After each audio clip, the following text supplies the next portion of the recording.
Today, I'm going to teach you how to enable real-time translation in Zoom. This feature is incredibly useful when you're attending meetings with participants who speak different languages, allowing everyone to follow along in their preferred language through live captions. First, open your Zoom app and log in using your credentials. Make sure you're using an updated version of Zoom to access all the latest features. Once you're logged in, join a meeting. This could be any meeting you've been invited to or one you're hosting yourself.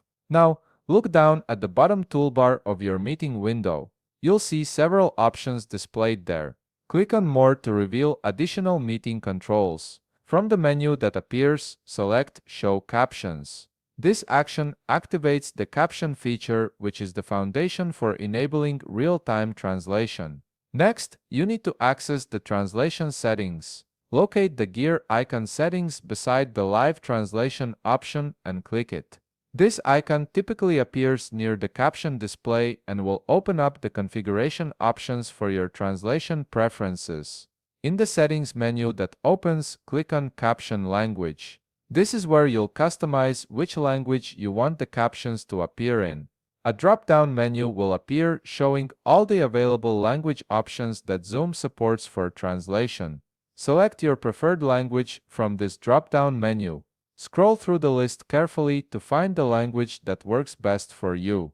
After you've made your selection, a confirmation message will appear on your screen. Click Save to finalize your language preference.